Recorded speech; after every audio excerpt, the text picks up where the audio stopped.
Gracie Chavez. All day.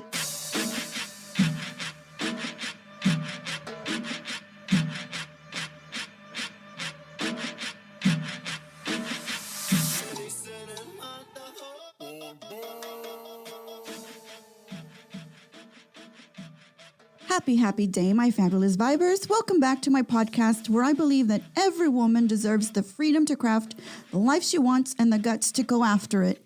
We will share stories, facts, and opinions on various aspects of life to give you that kick in the ass to light you up and spread killer vibes every day, 24/7. Guys, I am playing this music because this music is, listen to this. You just want to dance. You just want to get up and dance because my guest today is a very special guest, somebody that I think I want to say I discovered, but that makes me sound like Christopher Columbus.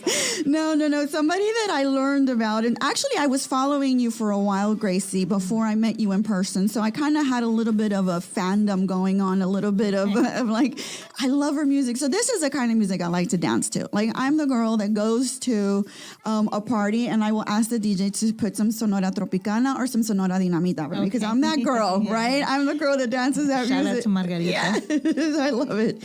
Yeah. So my guest today, guys, is the fabulous DJ Gracie Chavez. DJ Gracie, let me turn this music down, is an ambassador for the Texas music scene. She's doing it real big. DIRB. Is that something you came up with? Yeah, we had a loose crew a few years ago that kind of like represented Texas. Yeah. I feel like, if you're a Texas DJ, you're doing it real big. Pushing the crossover of music genres, playing a spectrum of sounds, and winning folks over. And this mommy is the perfect act with the pedigree heavy enough to handle any party. I love it. Yeah. A veteran DJ of the Lone Star State, she co-founded and leads Bonbon, one of the region's hottest tropical bass crews and record label. That's so fucking awesome. She also is the founding DJ workshop instructor for Girls Rock Camp Houston. She holds a DJ residence at House of Blues, Houston and Marriott Marquis, Texas sized pool deck. Ooh, yum. I can't wait to go out to the pool. Gracie has been nominated for various music awards, including Houston's Best Club DJ back-to-back years, 24 to 2016. Wow, very cool. Amazing. And Gracie's a producer, songwriter, contributing music writer, lecturer, panelist, community activist, social media influencer, and a radio show host. And guys, the music I was playing for y'all is from a mix that she created for Sirius XM, Pitbull's Globalization, right? I love that station. Yeah. I love it. I love listening to it. So welcome to the show, Gracie. Thank you for having me, Alicia. I am so excited to have you because when I met you, I'm like, this girl is just doing it. And I love girls who are doing it, who are kicking ass. Like my bio says, go out there and do kick in the ass to light you up. I love it. So you're La Mera-Mera. What does La Mera-Mera mean? La Mera-Mera, I think in general just kind of means like boss lady, the one in charge. Did someone call you that? Yeah, that was a nickname I picked up, or that was, used, as Bonbon was developing. Okay. I kind of took the reins, so to speak, and just kind of helped lead it and develop it. And 10 years later, we're still here. So you're super comfortable with somebody calling you La Mera-Mera, La Más Fregona, La Más Chingona, La Más Perrona. Like, you're super comfortable with it, or is something that you grew into? Honestly, I kind of feel like La Mera-Mera felt a little more comfortable. I think the first time I heard, when I went to Chicago, that was the first time I'd heard. I was also on a radio show. Okay. And I was being interviewed and, was referred to as a chingona. And, here, I guess, I don't know, maybe just my background, but I mean, that didn't feel so comfortable. Okay. You know what I mean? Why? Why didn't you feel comfortable with it? I just, what was different about the difference in Texas and Chicago? I guess because of, generational differences. Maybe, and maybe cultural too, but, I guess it was sort of a reference to like a bad word or something like that. Okay. You know, and I think I would prefer to be a leader than a boss. There's a big difference. There's a big difference. And leaders inspire. Correct. And they create other leaders. Correct. That's something that I really believe in as well. I'm really glad, you know, and it's really interesting that you say that because I feel like the younger generation are a little more comfortable in building their confidence and asserting themselves. Yeah, you know, I kind of feel like maybe lately that word has just been overused and there's really, I don't know. I mean, catch me on a different day, maybe I'll feel differently, but you know, just that word is just used. It's so dispensable now, you know, but you know, what are you really doing? You know, Which word is more dispensable now? Chingona. Chingona, yeah. And I think, you know, the more we use it, maybe the less effect it has. Correct. Right? Yeah, you're right. I like to use the word perrona sometimes. Like, you know, my sister and I, when we talk, ay, eres una perra, like, you know, but it's such in like a nice, you know, comfy way. And I understand, like, you know, that's also reclaiming that word. So that's why I come back to la mera. It's, you know, I feel more comfortable with that. Do you think it's similar to reclaiming the word bitch? Like saying, oh, she's a bitch, meaning, oh, she's tough, she's hardcore. No, like, I think la mera to me means like the main one, you know, boss lady, the main one. You know what I mean? La mera. I love it. I love it. Did you study music in college, by the way? I did not. What did you study? Did you go to school here in Houston? I did. Okay. I have a degree in journalism from the University of Houston, Central Campus. Do you feel like you're still pursue journalism a little bit in terms of your activism, your writing? Well, you know, truth be known, my start right after, well, in the middle of college, right before I was done, I started, you know, writing for a local newspaper. Okay. And I was a music journalist for quite some time. So music has always been in the background. What was your inspiration back then? What kind of music were you listening to that inspired you to write about? I listened to a lot, and thankfully, you know, the publication I wrote for would send me out on many different assignments, primarily the underground hip hop scene, which was kind of like bubbling up at the time. No one in the staff really was interested in covering it. Also, like electronic dance music. Okay. What years were these about? Like late 90s. Late 90s. Okay. And then obviously this rock en español scene, simply because I spoke Spanish. Okay. It wasn't that I, you know, was a big fan of the music genre, but again, it's just a job. And, you know, in the process of doing, you know, a lot of those assignments and reviewing live acts and music, I just discovered so much more. You know? Okay. So the interest was already there. This sort of, you know, helped expand it. And when you were growing up, did you listen? Because I know when I was growing up, I didn't listen to English music. It was only Spanish music. You know, my parents are from Monterrey. So, you know, the music that my dad would play would be like Ramon Ayala, would be a lot of norteño music. My mom really wasn't into music, but my dad was. I remember, you know, the first introduction to when he put Fito Olivares on for us, we were dancing. And so, you know, every time we would have a party or he wanted us to start dancing, he would put some Fito Olivares on. And that for me was like, you know, Houston. Yeah, it is. Is it Houston? Yeah, it is Houston. Yeah. Okay. But I remember thinking, I was probably a 15, 16-year-old. I said, I'm going to have Fito at my wedding. You know, that's going to be a place at my wedding. I didn't have it because I married a white boy and he doesn't get it. But yeah, I had a DJ with Fito music. So it made up for it. But I love it. I mean, I love dancing and I love cumbia. And the word bonbon, why bonbon and what's the connection to la mera? Well, El Bombón de Texas. ¿Así es el nombre o es Bombón, Texas? Just Bombón, Texas. Bombón, Texas. Yeah. And I think initially it was Bombón, Houston. Okay. Because when you look, again, this is like so like millennial, but when you looked up Bombón in Google, you know, you'd get all these chocolates and stuff. So to sort of set ourselves apart, initially we called ourselves Bombón Houston to make it easier to find. Okay. But as we've expanded over the last decade, not only do we have members that are from all over the state, but now we have Bonbon members all over the nation. And when you say we, you are in collaboration with two other founders, correct? Yeah, initially it was 4 of us. actually two. Alex Nava, who went by DJ Navo at the time. He and I co-founded Okay. Bonbon, and we immediately recruited two other DJ friends of ours to sort of round it out. And what do you guys basically do? Is it you go out and do DJ, or do you produce music, or what is the Bonbon? What is the business I think that side of Bonbon Texas? the business side of it. Well, I think obviously initially it was just to present a different style of music that, we felt like we were very passionate about. We were just doing monthly events, nothing by design. We just, honestly, it was just to play the music that we didn't get to play anywhere else.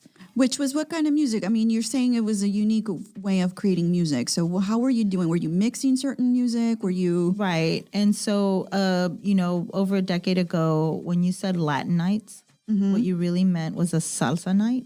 Ah, okay. And so typically, if you did want to go to a Latin night, you would have to dress up.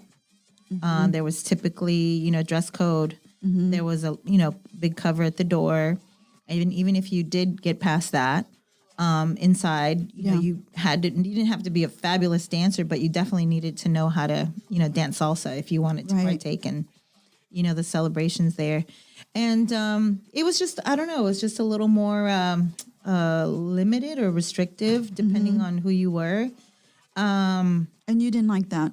Well, not necessarily that we didn't like that, but, that just wasn't our cup of tea. Up until then, myself and OG Bobby Trill, which was one of the founding members as well, we were already established DJs. So instead of just playing one or two cumbia remixes at the end of the night, we just said, why don't we just start a whole night based off of this, and we can also play Houston rap. We can also play dance hall. We can play reggae. We can play reggaeton, Right. And no one else was really doing that. Okay. Again, it wasn't really by design. It was just we were leading with our hearts, so to speak. And then it just blossomed super quickly. And I think by the time it was 2011, we'd moved to a larger venue. And that's when we started bringing in out-of-town guests, international, acts and stuff. And I think that's when we started to formulate, okay, well, we really need to kind of run this ship a little tighter. And so eventually we actually did, get a DBA and started really... really going for it. Yeah, opening up the bank account, making sure that we, took care of expenses. Yeah. And how easy or hard, how difficult is it to work with partners? Because I've had partnerships that, I had to dissolve because, we just didn't work well together anymore. We just didn't have the same work ethic. We didn't see things the same. And so I'm wondering, for you, you're La Mera-Mera. Do they know you're La Mera-Mera in the group, or do they You know what I really like about, how do you structure? And, out of the initial four, I would say by the time it was our third or fourth event, the fourth member moved to California. So it was just the three of us left. So what it did is it created this sort of environment where there was never really a tie. Because we did, we talk about everything, and there's, there's three of us. There's never really a tie, but overall, there's just a mutual respect, between all three of us. And I often I joke and I call them my ego and my id. Each one of them. Your ego and your id. Yeah, it's it's a psychological thing. So for example, EID. ID, yeah. Okay. ID. I think I've heard it. I've heard of it before. Could tell me a little bit more about that. So, OG Bobby Trill is a little bit more, decisive, impulsive. Let's just do this. Let's just keep it moving. You know what I mean? Yeah. And sometimes you need to be that way. You need to be decisive. They don't dwell on the little details. They just want to get going. They just want to move. Or just, get it done. Yeah. And then Alex was our id.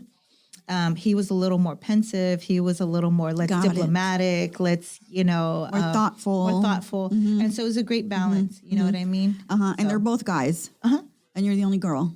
Yes. Okay. So I think that makes it easier.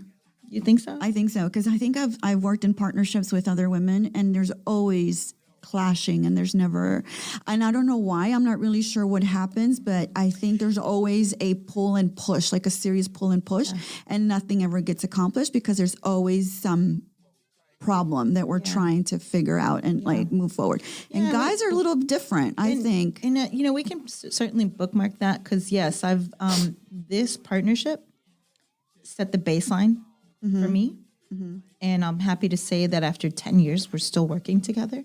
So that should say something, right? Yeah, absolutely. So subsequent partnerships I've had since then, you know, this was my litmus test. Like, you know, Yeah. and yeah, it is a challenge. You know, certainly I've gone through a dissolution of another business. You know, in the in between time. Yeah. High hopes, the whole thing, the beginning and stuff.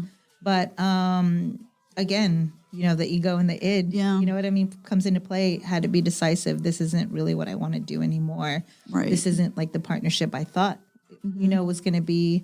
So, And that happens a lot. And I think partnerships with women are very difficult. I remember listening to a podcast at one point, and the business coach was saying sometimes women who partner up benefit from going to therapy as couples and to discuss their business differences. You know how men and women go to couples therapy? Yeah. Well, she recommended that women who have partnerships together as business women in a business together, But that why they is that? also go to therapy. But why is that so unique to like women? Why is that so unique? What is the pathology, or what is the explanation there? why is that happening? You know, and she mentioned a few partnerships. I think this particular incident or scenario was with the ladies who founded Soul Cycle.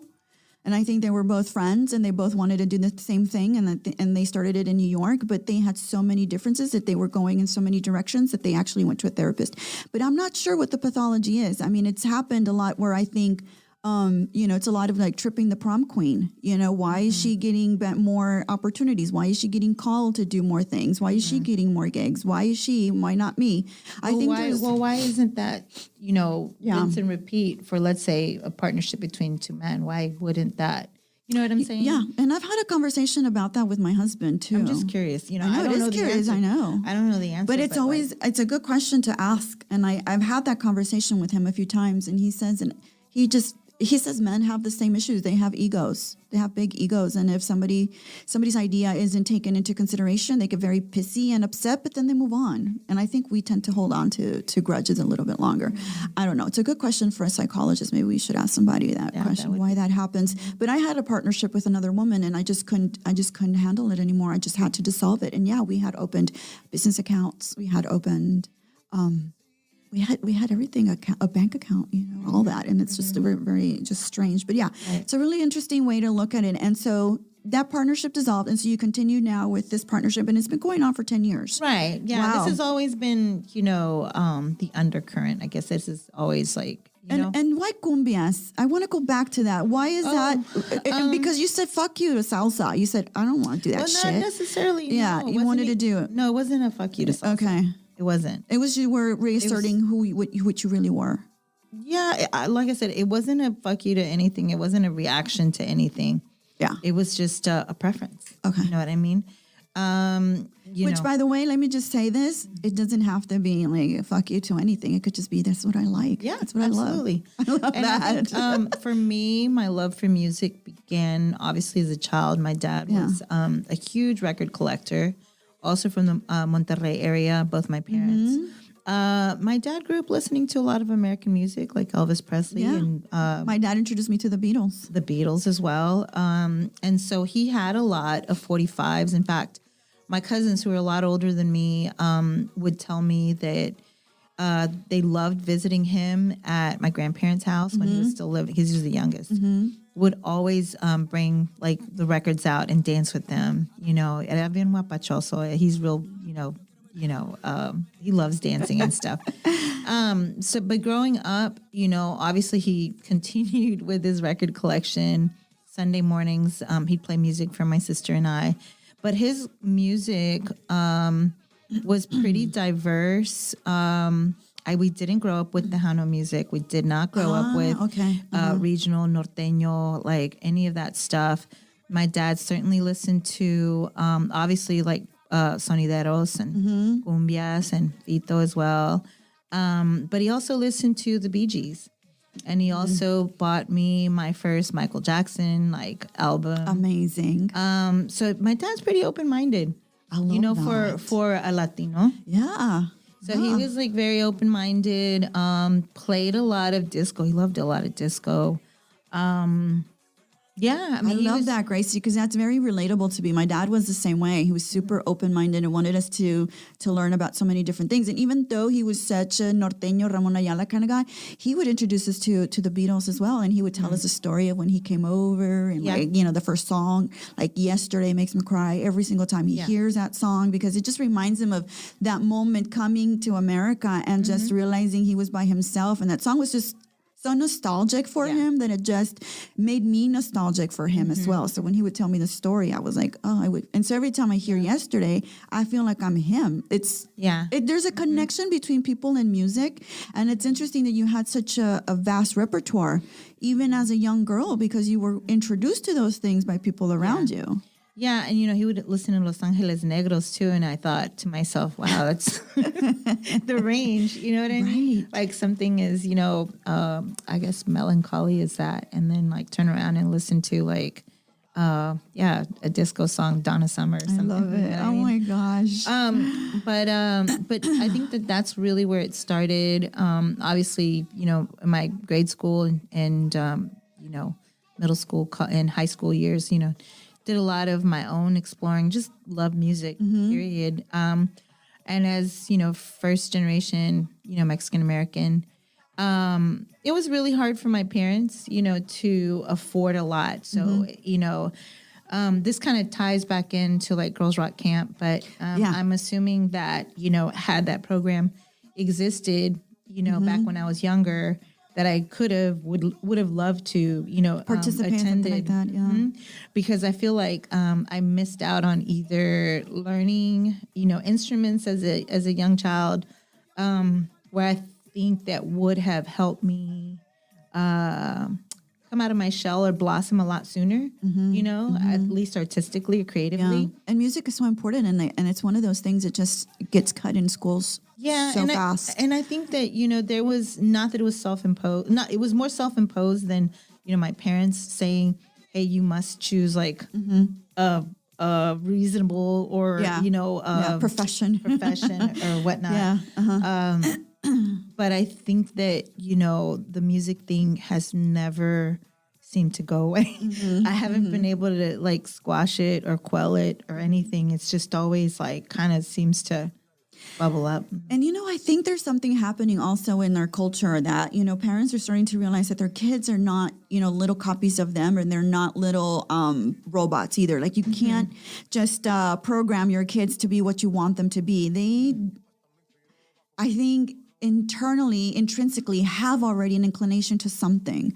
And the more they explore it, the more you give them opportunities. And it's true because, a lot of these girls, like my niece that I said to you, she loves to mix music, and she has a little program that she does, and she has a little system that her mom bought her, my sister. And I'm like, wow, how cool that she's creating such really cool mixes. And she's a huge fan of music, by the way, because her dad also introduced her to so many, the Red Hot Chili Peppers are her favorite. Oh, nice. But so she's got and I'm like, this program so let's talk a little bit about this program, because this is something that the minute you told me about it, I said, I need to go find some of these t-shirts and support you one way or another. Yeah, thank you. I appreciate that. I know you came out and supported. And I said I was going to do it, and I always say what I'm going to do. And I do what I say. That's what it meant. Girls Rock Camp Houston. Tell me a little bit about Girls Rock Camp. So Girls Rock Camp is a music camp that started about 10 years ago as well. It's a chapter in sort of a national chain, I guess you could say, of other girls rock camps in several different cities and markets. In fact, at one year we had the girls from New Orleans come and volunteer with us because they were starting the New Orleans chapter. Wow. so that they can see how we ran and operated our stuff, and so that they could go back and do it there. But my introduction to it, my ex-husband, he's also in the music industry. He's an audio engineer. So we both kind of thought it would be a great idea to sort of look into it. And had she was 5 at the time. She was interested in learning instruments, and we thought, why not? Of course, yeah. So What instruments does she play? drums. Karen Carpenter. Yeah. She's my favorite drummer. Yes, she. So Very cool. When we started going, she started the first year as a camper, and I was their DJ workshop instructor.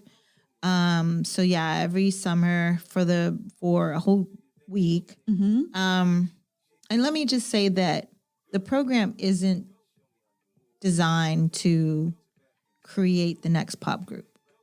Okay. It's not. I think what we miss sometimes is giving girls, especially in mostly male-dominated industries, just the opportunity to have a voice and create. And so the real mission for Girls Rock Camp is to empower girls through music. Wow. And empower them to feel what?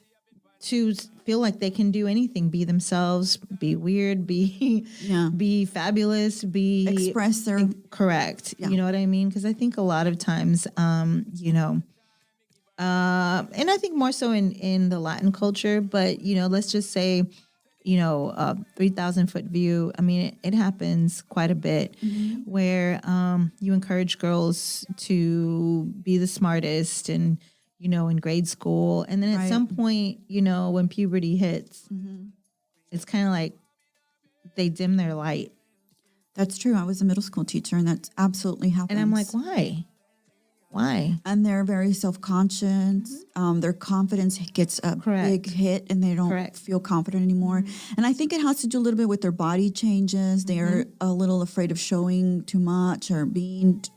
I think they're starting to get this conditioning that they have to be a certain way. They have to look a certain way. There's certain norms. And before puberty, they're not really paying attention to those things. And now with social media, it's even become worse.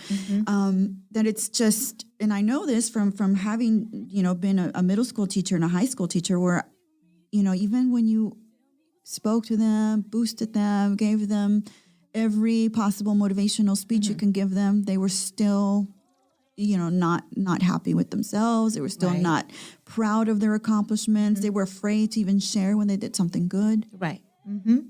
Yeah, and so, I'm really happy that, Anna Garza, she's, the founder and president for Girls Rock Camp, has done a really great job of, throughout the week, not only having band coaches teach, their respective instruments to these girls, and then band coaches that will bring these girls together to teach them how to work together. They get together and they write a song together and they practice it. Oh my gosh. But then also in the middle of all that, there are programs, organizations that'll come in and talk about, body image, talk about like, social issues, gender issues. I think in the last, few years, we, finally started, bringing in like transgender, students or campers. Wow. And, again, teaching, girls both, how to, I guess, navigate through real life. That is so important. That is so important. And is this organization a nonprofit? Like, can people find you and make a donation or, Absolutely. send... Yeah. And so, yes, Girls Rock Camp, Houston.org, I believe is the, I'll have to double check that, but quick Google search and you'll find it. More easily, you can find it on my, the link in my bio on Instagram. DJ Gracie Chavez on Instagram. Very cool. I'm going to be sharing all of those handles, by the way, Okay. on our descriptions, guys, and also on the podcast Instagram. It's going to be everywhere. We also do a blog, we do a newsletter, so all of that information Yeah. is going to be going out to everybody. Yeah.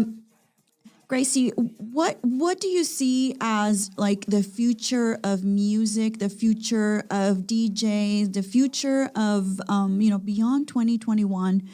Where do you see us going in terms of what we like, influences, trends? I know that you are probably one of a few women DJs, right? I mean, I don't think if I think about DJs, I don't think I remember too many women. Yeah, I mean, doing there's, I mean, maybe, or is it starting to come out more? I think it's starting to come up because technology is like making it a lot easier for folks to, hop on board. Right. But yeah, the few women that are in the industry, just I feel like have to work a little bit harder to kind of keep up. And do you find that there's competition between the women DJs? Like, they always say there's competition between women comedians and like women, so-and-so. And like, is there a competition? Like who gets this gig? Who gets that other gig? Who gets to do this? Who gets to do that? And maybe because I've been DJing for quite some time, and again, part of Girls Rock Camp.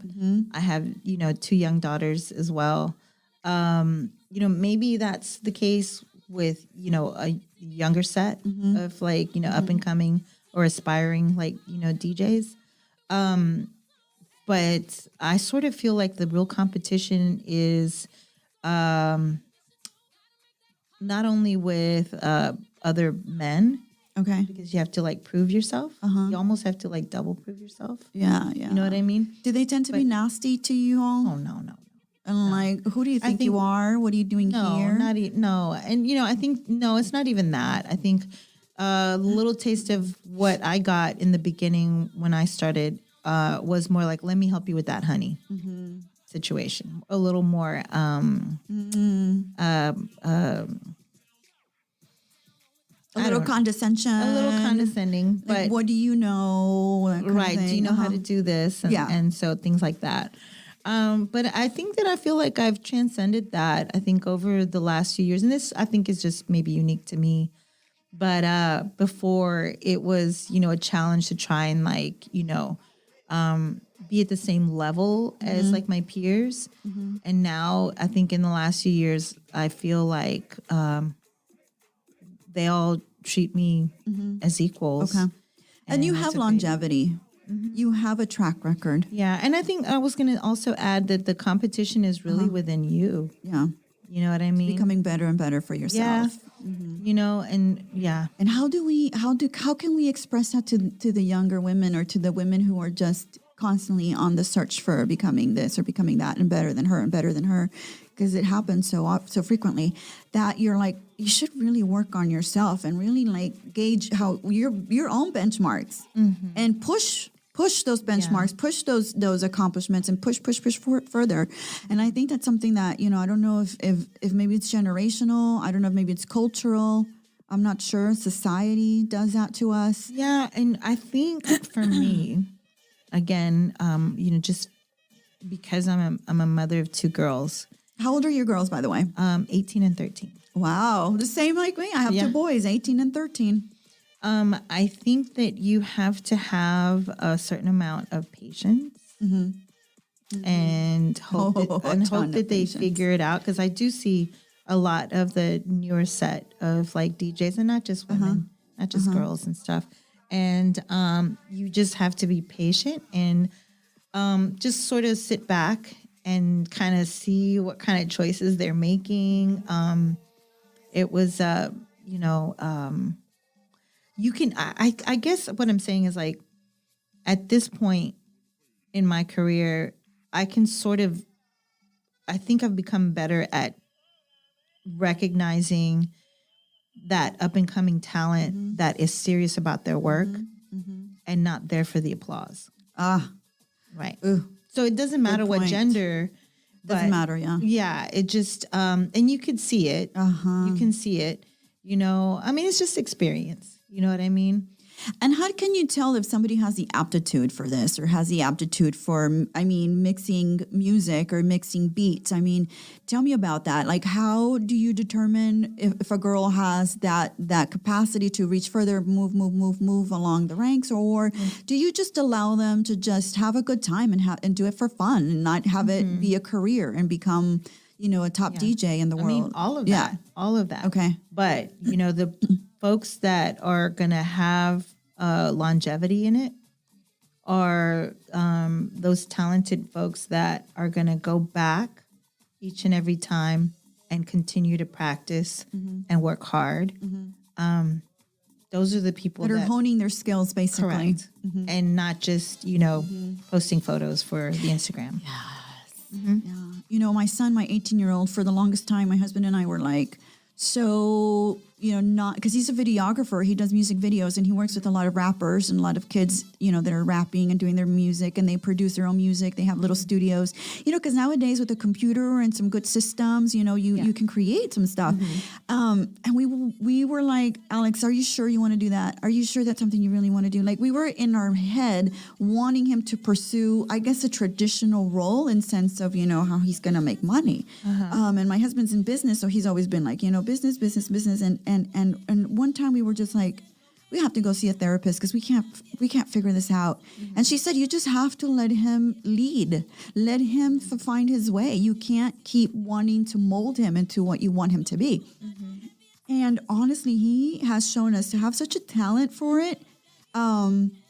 And before we bought him his equipment, his dad said, I'm going to talk to your teacher first, and then we'll see if we can buy you some equipment because it's expensive. We're not going to invest on equipment if if it's not going to work out and you're just going to not do it for the next, 3 months or whatever. And the teacher was like, he's got some real talent and it's something you definitely need to, explore and just nurture.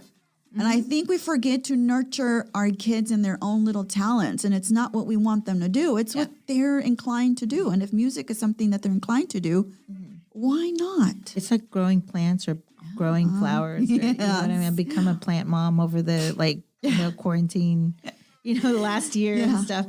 But you can't really pull the roots up. You can't really tell it how, it's going to bloom or whatever. Yeah.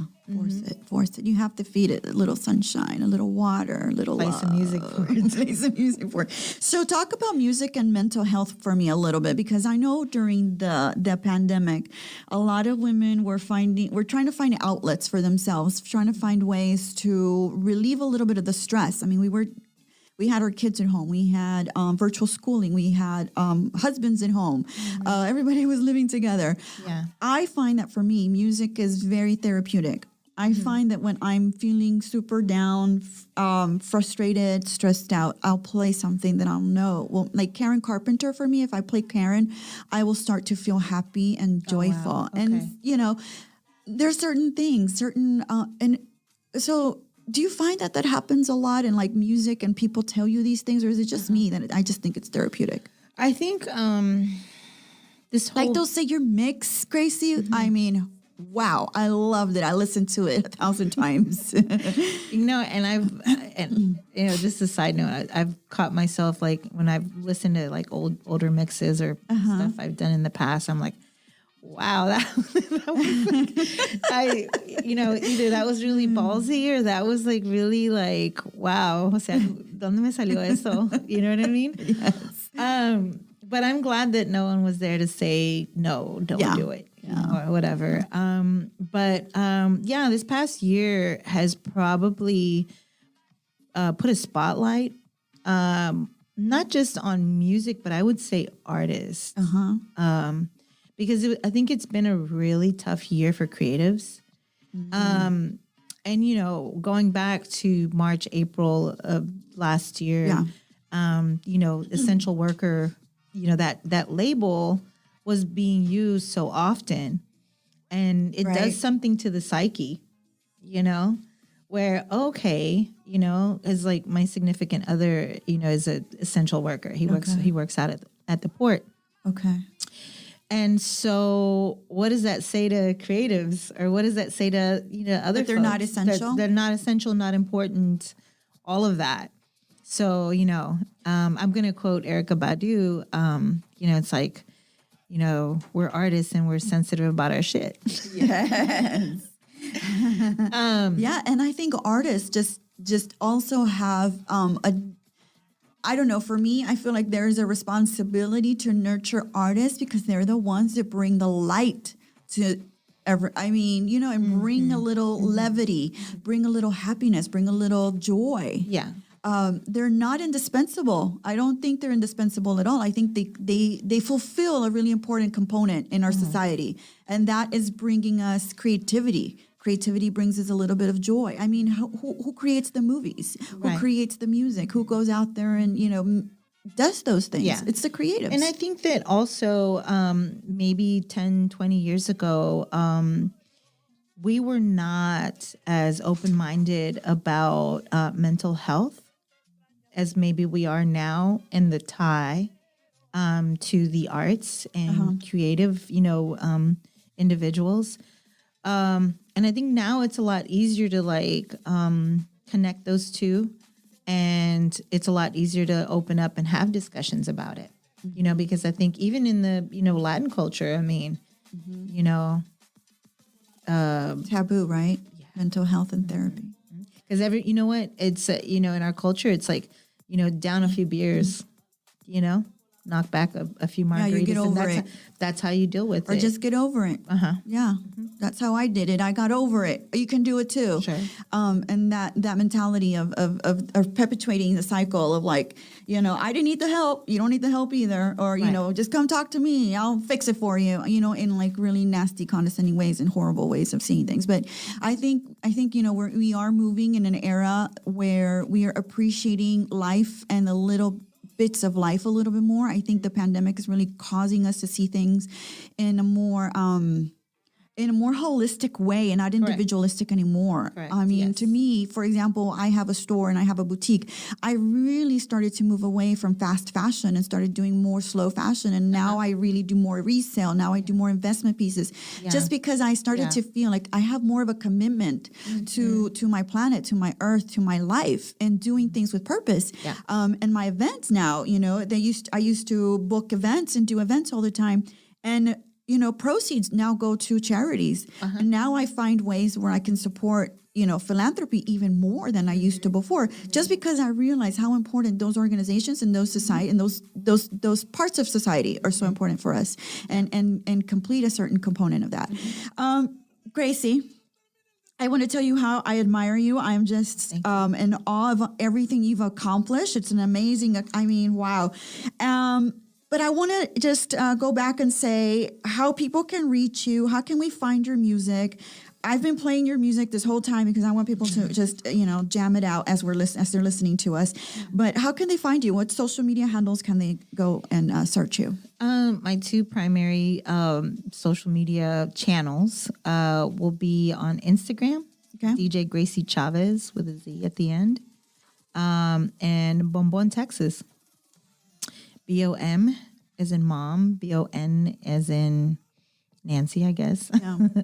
And we're on Instagram, on Facebook, and just want to say that, we're also releasing a lot of music, through Bonbon Music. So that's another way. Are you going to be releasing music coming up? Yeah, we release music every 2 weeks. And where can they find it? On Bandcamp. On Bandcamp. Yeah, Bonbon Music. Yeah. I found you. I think it was on a Tumblr. Really? That's how I started following you and started to see a lot of the music you were playing. And SoundCloud has a few of your mixes. So, I mean, that's where I'm following you now. Because, I mean, if I'm going to have a party and I'm going to be doing it, I'm going to be putting DJ Gracie Chavez. Yeah, and I think, I'm using my platform instrumentally, pardon the pun, right? Yeah. Yes, I may have created a name for myself for DJing, and probably people know me best for Bonbon. But with the label, which I'm really proud of, big shout out to Rolly out of Miami. He's part of, Bonbon as well. He goes by John Sean. And All Day Ray in Austin, Texas, also another crew member. We've been working side by side the last several months. And I sort of feel like we get to curate what future music culture sounds like. I think for me, that's even more instrumental than playing at a club or party or whatever. You know, when you put on that Karen Carpenter, it transports you. It does. Right? When you hear, for example, you know, a cumbia remix that we may have done or something like that, it'll take you back, you know, to whatever time, you know, whatever place, whoever you were with. And I feel like that does more to help heal. Yes. Yes. More than just playing, because I sort of feel like, you know, playing in the moment. And last night I got to play for Bun B, you know, for the hotel opening 420, you know, event. Yeah. It's so fleeting. Okay. It's there and gone. You know what I mean? And I think with the label, I think there's a more long-lasting legacy there. You know It what I mean? transcends time. Absolutely. So, yeah. Wow. I love that. And you're right, because music has that power to bring you back to moments, to feelings, And, you to know, emotions. and mimic your feeling at the time, or change your, you know, how you're feeling. Let's say you're feeling down, or you put something upbeat or energetic, you know, it can help change your mood, or it can complement it. You know what I mean? Let's say you want to You're listen celebratory, let's put some good music on. You're sad, just put some music on. Yeah, it really does have that power. It has that power to transform. It has a power to change the inside, the I guess the components in your brain that get you happy and get you endorphins. The endorphins, yes. I was just talking about endorphins with my son. I'm glad you mentioned that, because that was the word I was looking for. Yeah. I'm so grateful for you for being here today. Y'all, you need to go follow her. Y'all need to go see what she's doing. Listen up to her music. Y'all are going to get happy and excited. I think I'm going to be playing it every time now, because I love cumbias. It's like, no, that's my jam. Like, put me some sonora, put me some music, and I'm just so happy. And I'm just, you know. And I'll tell you a little secret. I love cumbias too. Well, you are the queen of cumbias, I think. I mean, if I will say that. But definitely, no, I mean, that title is only for for Selena. So, yeah. No. You're right. Let's not even step on those toes. Yeah. Oh my God. So yeah, we talked about a lot of really great things, and I think one thing that I'm definitely taken from you, and I think I captured from you the first time I met you, was that sense of authenticity, that sense that you are who you are, and that take it or leave it. I'm la mera, and I'm gonna rock it out. You know, it just took a little while to get there, but I'm glad I'm here. You know I'm so grateful that you are, and you're bringing joy, and you're bringing a little bit of transformation, and bringing those endorphins out for us. Yes. So guys, follow her, follow us. Come out to Cinco de Mayo. Oh yeah. What are you having? Tell us. So Bombon is reuniting. Okay. Just with the pandemic, everything's sort of been disparate, right? So for Cinco de Mayo, we'll be at Eighth Wonder. So yeah, that'll be the first time we've all gotten together, How fun. Under one roof. And we've got a very special guest performing with us. We haven't announced it. Will you tell me? I will tell you. Off the air. Yeah. No, I can tell you now. Okay. Yeah. Esteban Gabriel. Okay. Who'll be performing with us. Esteban Gabriel. You got to tell me who that is. He's a really wonderful, magnetic, artist coming out of, South Houston. Oh. And he's doing a lot of banda and corridos and like representing Houston. Oh my gosh. So I've got to look just that super up. excited about having him on board. Yeah. So yeah, we haven't, announced that quite yet, but with Cinco de Mayo coming, it's just right around the corner. I'm just so ready to go dancing. Yeah, I'm just so ready to go out and dance again. And maybe have a michelada. Yeah. So the ticket, I mean, it's there's no tickets. It's free to come in. Of course, masks, are preferred. It's pet friendly, kid friendly, 4 to 9 p.m. So, it'll just be better than your sister's quinceañera. I love it. Next time I gotta remember that. Better than your sister's kids. I love that. Yeah. You guys, y'all need to go at Cinco de Mayo and follow her, and you'll see all the different places that she's going to be all the things that she's going to be doing. 2021 is going to be amazing. I hope so. I'm so grateful for you to be here today. Again, guys, follow us. Send us your comments. I would love to hear from you. Send us your reviews. I want to know what you're thinking. And again, I cannot wait for you guys to listen up and Ooh, this is a closing of season 3 with a Yay. bang. Thank you, Gracie. Thanks for Appreciate having me. you. Alicia.